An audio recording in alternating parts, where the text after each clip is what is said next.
For 96 straight days, I thinned the gup population. Every day I got on here and killed one more gup for the sake of my kittens in the quest to obtain myself a gup beanbag for them to sleep on. And after over 3 months of not missing a day, my quest was complete. Not only did I finally receive the one and only remaining gup beanbag, but both kittens use it every day. I'm not joking, they literally both sleep in the middle of it, and it's the cutest goddamn thing I've ever seen. I mean, look at these photos. Aylin and Gup have been very thankful to Risk of Rain and to you all for following the series for so long and making it as big as it got. So to repay all the gups we killed, I rebranded my logo to a newly designed gup logo and launched a merch store for anyone who wants to celebrate. But also to repay all of you who suggested ideas and commented every day, I made this video with 50 of my favorite ways to kill a gup that didn't make it in the series. Once this video is finished, my war on gups is forever over. Enjoy. Now for our first way, we have the Robo-Mando, a very weak version of Commando. One of the modded survivors. We'll be using many in this video. I will also say I am recording the voiceover on this after, and I originally recorded it live, but I had my microphone on the wrong setting, so it actually sounded like this. He does not have a lot of health, he's a very weak little guy, and we're trying to kill the gup with him. And I didn't want to put you all through that, so I'm voiceovering this afterwards, so I hope it doesn't take too much away. I will also be cutting and fast forwarding here because some of these clips are very long, so here's the end of this one, and let's move to the next one. I've also decided to give an arbitrary rating of each idea out of 10, because why not? And Robo-Mando gets a 4 from me because this took forever. Up next is Commando with a full 100% bleed. It's classic, it's good, and it didn't take too long. And also, it's just a very satisfying build, and what a way to bring it back to the first one. I gotta give this about an 8 out of 10. Next we have Bandit with the hemorrhage only. Now of course I used the dagger, so I could be a little bit farther away from my enemies. Another very satisfying status build, and with the infinite skills turned on, I could just stay in the air the whole time and delete them from above. The only problem is these guys didn't cooperate. I was not able to be behind them the whole time, so my hemorrhage could not stay for the entire duration. We were able to stack it a little bit. 6 out of 10. Up next is 250 ego. It was instant, it was amazing, it is a 10 out of 10. Then we have the attack helicopter from the Hunk mod. I'll be speeding this one up, starting now. You guys can play this yourself, but it's not actually a playable character you can choose from the Hunk mod. You actually have to use Errol to use it, but it's doable, and so I recommend you try it out. 5 out of 10. And of course, up next we have Engineer with a bunch of Hardlight Afterburners, a bunch of attack speed, and a pocket ICBM for one of the most beautiful displays of missiles you'll ever see in your life. This is the easiest 10 out of 10 I've been able to give so far in this list. An incredible build that I feel like I should just do an actual run with at some point, because what a beautiful display of Risk of Rain this is. I enjoyed it quite thoroughly. Up next we have probably 20 to 50 equipment drones, all with the glowing meteorite for incredible meteorite madness. When I was recording this, I actually don't know if all of them use the meteorite or if just one of them did. I'm pretty sure all of them did because this seems like a lot of meteors for one equipment. This one did take a long time to set up because I had to give each equipment drone one manually, but we make it happen here on Trento Mento. I also had to wait like 4 minutes for them to start again, which was annoying, but hey, it's a beautiful spectacle. So 8 out of 10.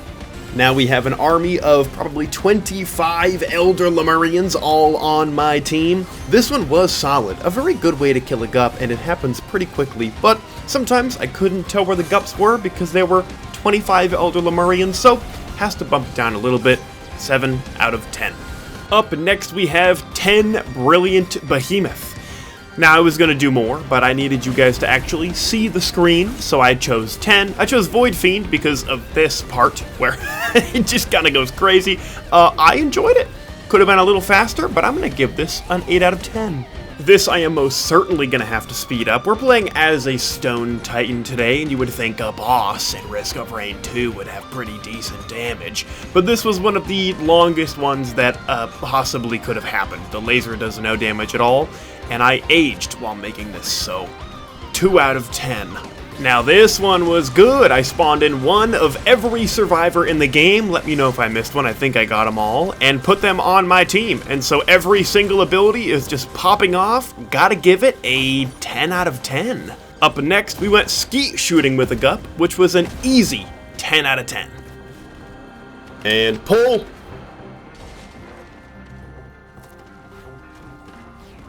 And pull. And pull! And pull! And pull!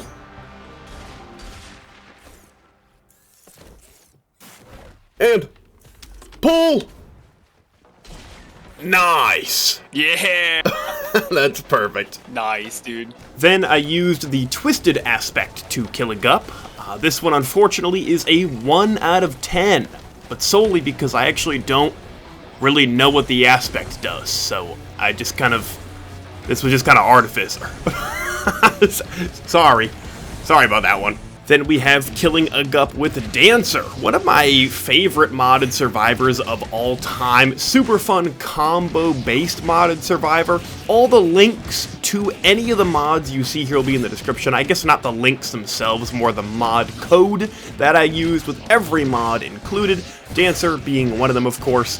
Very directional-based input, kind of like Super Smash Bros. Highly recommend you go check her out. Just because the modded survivor is so clean, I gotta give it a 9 out of 10. Up next, we have one of the most fun builds in all of Risk of Rain 2, which is insane movement speed plus Little Disciple. Now, Little Disciple, of course, increases attack speed as your movement speed is higher, so I gave myself a boatload of movement speed and let it cook. And I gotta say, 9 out of 10. Now we have one of our loudest methods possible, which is Captain with Plasma Shrimp and Pocket ICBM. I even turned up the volume for full immersion. If it wasn't for the volume, it'd be a 10 out of 10, but I have to give it a 9. Next, one of the most classic builds ever is just a boatload of attack speed on Commando. No, this is not sped up. You can tell by the timer in the top right, this is just what 1,000 syringes looks like. I'm giving this a pretty average 7 out of 10 for being so classic. Now for the Gups to play a little bit of roulette, we have 1,000 charged perforators. Now that doesn't increase the percent chance that it happens, just the damage. Meaning once one strikes, it is an insta-kill on whatever it hits, and it can actually hit 2 things at once, I come to find out. I'm giving this a 9 out of 10. Then of course we had to try as an overloading worm. Now, I've come to learn that controlling these worms is not really controlling the worms. You're actually controlling a small man on the ground that the worm is kind of pulled on a string by. It's not actually that easy to control. Maybe it would be fun. Let me know in the comments below if you want to see me do a full run as an overloading worm. But in terms of a Gup kill method, it was fun. Could have been a little more consistent. So the aesthetics, 10 out of 10. Controllability, 5 out of 10. Overall, 8 out of 10. Next up was Void Fiend with 10 of every Void item. It was incredible and luxurious and 10 out of 10.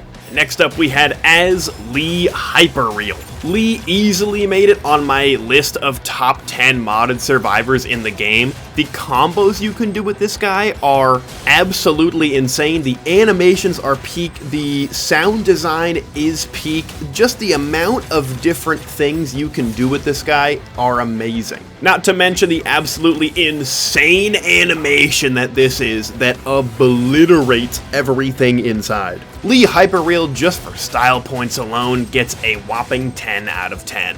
Now we're looking at Driver riding a skateboard, and there was no way to actually deal damage while on the skateboard, so, you know, we went the Wongus Nukahanas route. I know we've done it before in the series, had to do it again. This one, again, style points, 10 out of 10.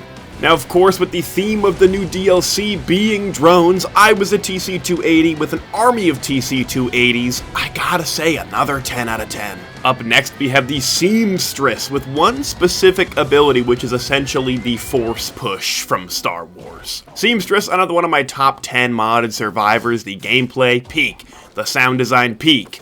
This ability, maybe overpowered. I do have infinite skills on, so keep that in mind. And so I might be biased, but this method, from me, has to get a 9 out of 10. Now, there was also somebody who consistently continued to request that I kill the Gup with a car. And this is the only car that was available to me. And this car sucks. It's really hard to control, it doesn't do a ton of damage, and it really just kind of flops around all over the place. So the controllability, very low. The humor, very high. So I would say the Popmobile gets a 7 out of 10. From one goofy idea to another, we have Loader with 1,000 soldier syringes. No bullets coming out here, just fists, and the fists are moving. The barrier's looking incredible. Loader's damage looking incredible. I wish it was a little faster. Maybe should have given myself some goat hoofs, but I cannot punish the method for that. This is another one that gets a stunning 10 out of 10. It's clean, it's simple, it's commando with 1,000 guillotines, which means one bullet kills any elite enemy in one shot, and that means blazing gups. Simply another 10 out of 10. Someone else suggested to one-shot a Gup with Rex Crit. I don't know why Rex, but who am I to deny 10 Lensmaker's glasses and 100 laser scopes? I feel like this one can safely have an 8 out of 10. This next one is something you don't see every day. We're looking at Heretic with Goobo Jr. I'm not going to be dealing the damage, but the Goobo will if it can actually start. There it is. There's the damage coming through. We have Goobo Heretic. We do have a couple of fuel cells once those recharge. It's just not something you see often in Risk of Rain. Let's pop out our third Goobo. Now there are only 2 out, which is, not the end of the world. I gotta say, the novelty factor of this one, pretty high, but the consistency of the damage, relatively low. 6 out of 10. Up next, we have the modded survivor, Chur. Now, Chur is a really cool one, and there is one ability that I wanted to use in this clip, but I actually couldn't figure out how. Maybe I'm just stupid, or maybe I set up something wrong. But Chur uses poison with the M2. It can also obviously grab the Gup and throw it to the ground for, I think, like 1,500 damage. But my M5 allows me to take over an enemy on my team, but I couldn't figure out how to do that, so I just kept throwing the Gups at each other and called it a day. Here you can actually see the ability in action. Yeah, don't know why it's not lit up. I would have thought that I could. Maybe I chose a wrong ability. I don't know. I haven't used Chur in a little while. So, user error on my part, but Chur is still peak, so I think I gotta give Chur an 8 out of 10. This next request was for only 4 Queensgland, but I figured I would make it infinite. And every day this person asked for this request, they doubled the number. And so we're currently on day 68,719,476,736 of asking for this request. Just for the effort alone, 10 out of 10. Now we have an idea that was the basis for one of my most popular video ideas, multi-double rebar with 1,000 syringes. It's absolutely glorious, 10 out of 10. Yeah, I'm gonna need to fast forward this one. I got a lot of requests to eat a Gup, and I did do that on day 94 by eating orange jello that was a Gup. But one of the most popular ways suggested to eat a Gup was to use Rex's Apples M5 that allows him to essentially eat the Gup. Creativity, it gets a lot of points, but this did take ages because this is not a strong ability, which is why you shouldn't use it. 4 out of 10. Another really interesting modded survivor is up next with the Chrono Legionnaire. Chrono Legionnaire's movement ability is time-based. As you can see, the length that we move equals the length of time we have to freeze, but he also applies this time sickness per hit. And once that bar reaches the edge, all I need to do is click M5 and the Gup deletes. Now, of course, we gotta do this on every Gup, so let's just shwink.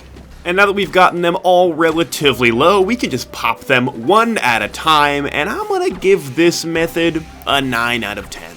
Now we have Commando with 20 sentient meat hooks. Sentient meat hook was in my comment section every single video and specifically asked for this, so I had to do it, and actually it looks really cool. I love the chains in between all the little gips. I'm gonna give this one a 9 out of 10. Time for another modded survivor in Miner. Now Miner's passive allows the attack speed to increase significantly when you gain more money, so I gave myself a bunch of rolls of pennies and then went crazy.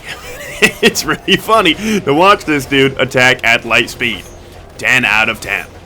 Staying on theme with modded survivors, we have Rocket, specifically with the bombing run ability. Now when I looked at which one the bombing run ability was, you can imagine my surprise when I found out it was just a shovel that explodes on contact. Here I thought I'd be flying through the sky, bombing down on all the gups, but no, I'm just hitting them with an explosive shovel over and over again. 9 out of 10. This next one was highly requested. We are a void-touched gup, killing a normal gup. Now, of course, you win this battle as a voided gup 100%, but it takes so long. Now, I love gups as much as the next guy. Voided gups scare me even more, which you would think would mean a more powerful gup to play as. But brother, I could have played a Risk of Rain run, found a voided gup naturally, died to it, and come back, and I would still not be halfway done killing a gup. I mean, guys, this is 400% sped up. And so dare I say, 1 out of 10. We are within our final 5, and the perfected Lunar Golem is up next. This is actually really fun to play. Another potential run, a survivor run as a perfected Golem, that could be pretty fun. Now, of course, they're not quite as scary as their cousins, the perfected Wisps, but if I'm a gup and I'm placed on the moon bridge and I see this in front of me, I'm a little bit alarmed. So I am giving the perfected Lunar Golem kill method a 7 out of 10. On the theme as playing as enemies, we have playing as the Soulless Wing. I had to flick the gup off of my forehead, which was harder than it looked with this guy. You can literally see me panicking to get the gup off my head, which was... There he goes. Really stupid. Playing as the Soulless Wing, you might think, hey, one of the final bosses in the game should be pretty easy to kill a gup with. That's not correct at all. The damage is pretty low, and using this guy's laser is very difficult. Though I did accidentally kickflip one of the gups to their doom, I guess as a geep, turning into Gips, Gonzo. That was the greatest moment of my career. And then I also gave myself a bunch of soldier syringes, just to be able to destroy them. All in all, 8 out of 10. Now, of course, I used Mithrix once, but I had to get him involved again with Ghost Mithrix from the Happiest Mask. Gave myself a bunch of clover, spawned in a Mithrix, killed him, and I had him do the dirty work for me like my little minion. Mithrix, albeit not very efficient with his movement. Okay, he kind of just dashes around for no reason, but he did eventually get the job done with a very climactic hammer. So I'll give Ghost Mithrix a 9 out of 10. And for our final 50th method on how to kill a gup, one of my most requested ideas was to use every cat-related mod I could find. This was the only one that I could find. There were like 4 cat-related mods, and I swear to God, only one worked. It was just this. It's just kind of a cat-ish artificer. I didn't have a lot of choices. Okay, this was genuinely all I could find. Because at the end of the day, this series was for the kiddies. So we had to end it with a cat, as scuffed as that cat may be. Hey, I apologize, I didn't make it. Because this is a cat, it's gotta get some points, but it's not a great cat. We gotta end the video on a 2 out of 10. And with that, we've finally done it. The gup population can begin to rise again. From the edge of endangered to thriving once more, we will see another population of gups bloom. Because my war on gups is officially over as of today. And stay tuned for another daily series coming at the beginning of January. I was gonna do it sooner, but there's a lot of vacation stuff going on, so I haven't had a chance to, but it is coming. But thank you all for coming on this beautiful journey with me. So now, let's all enjoy this beautiful field of gups together. I hope you all enjoyed, thank you for watching, and I will see you all next time.